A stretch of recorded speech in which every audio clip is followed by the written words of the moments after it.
Hello, you two buds. I might as well show you what I'm doing here. And I've even got a hot glue gun. And it's hot. So anyway, I am making for an upcoming art show some crafty things. For the very first time, I have been collecting pine cones and seashells, and I'm thinking of what do I want to do with those, and I am currently making pine cone ornaments. I have this wonderful table that a friend lent to me that I will actually be using at the art gallery. I have, for my starting, 13 exactly pine cones, and the stage I'm at now, I'm on the last of the 13. And I've got more picked out in case I want to make another batch. You can see that I have attached a wooden bead to the pine cone and this twine so that they can hang.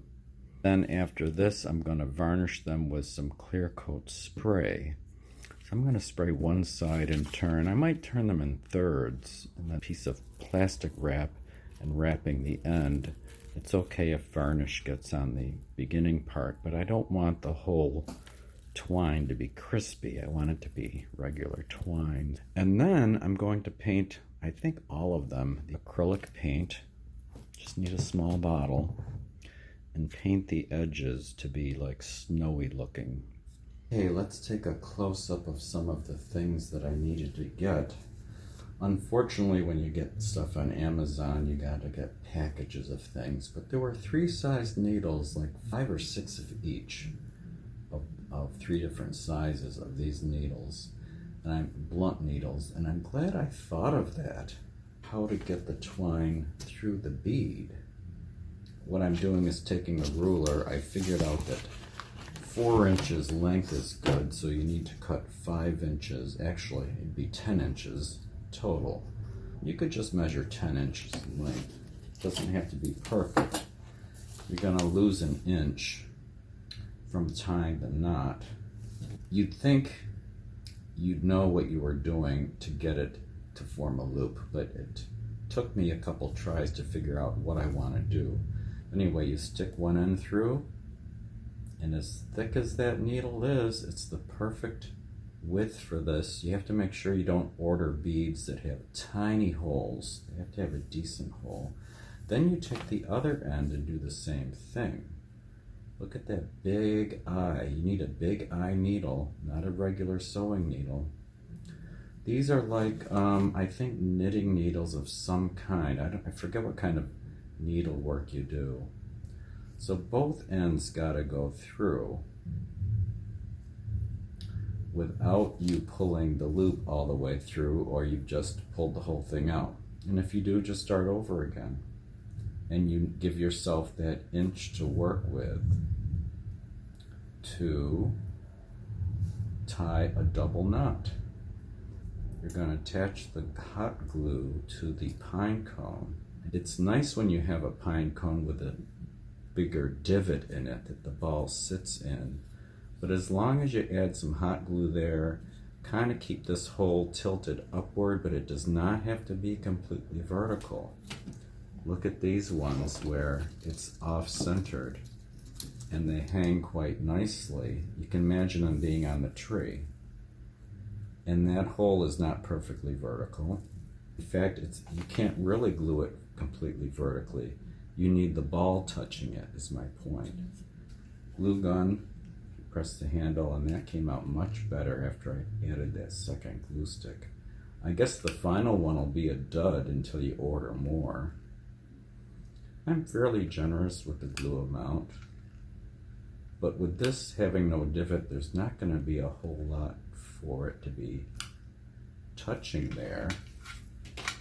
Stick it in and then don't keep twisting it.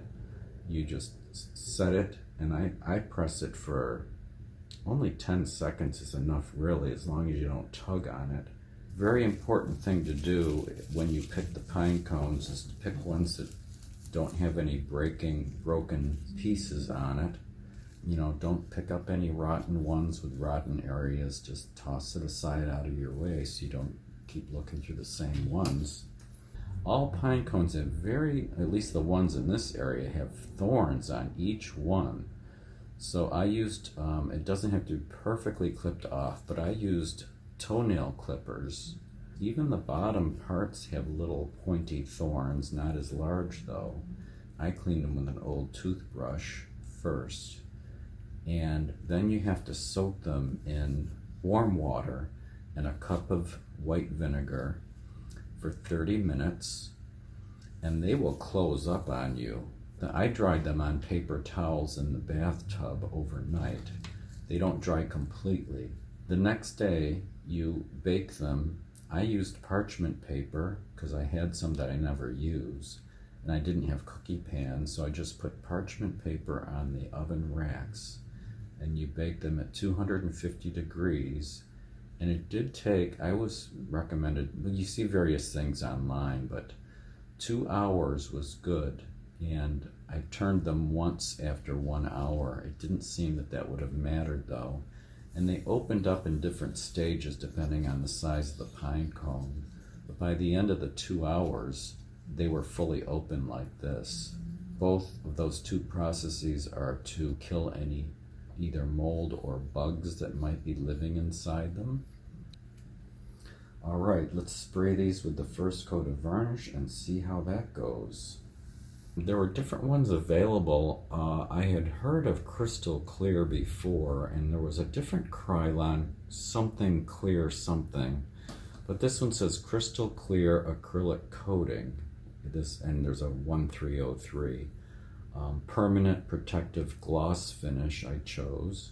It's definitely will work on wood, metal, plastic, paper mache, glass, plaster, ceramic, dried flowers, paper, wicker, painted surfaces, etc. So it even works on etc. That's great. Let's see, vapor harmful. I assumed that, used with adequate ventilation. So I'm going to put a fan on and open the window the whole way, because doing it outside is not going to be terribly easy for me to do.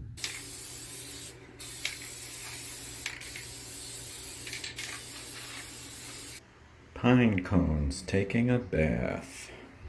Well, these babies turned out perfect actually. I did give 3 coats of the outer edges by turning them and waiting 2 hours between each coat.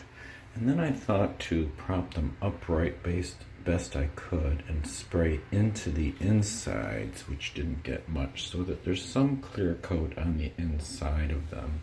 Well, I think they look fine as ornaments now, a natural look, but I think they'll look great. And I've got the white paint. I won't put tons on though. I think I'll put like a little on the edging. That went pretty well. It's not that I'm recommending you spray in a bathroom, but I do have the window wide open, a fan blowing the air out. Let's get to work on the paint. And I've got this white acrylic craft paint. Very basic stuff, was not expensive. Where should we dabble some paint to make some snowy looking edges like that? That's the idea. And I'm going to leave some uncovered. And I'm just going to playfully do that here and there.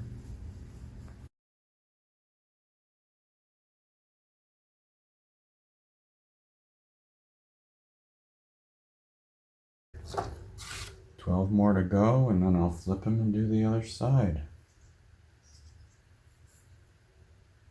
Well, those are all done. And here is everything I used to make them. And I painted just a random pattern of certain edges. I didn't want them all to be snowy on mine. So I'm going to bag them next and see if they sell in the store. And some may become family gifts. I hope you enjoyed that, and we will see you in the next one. Bye.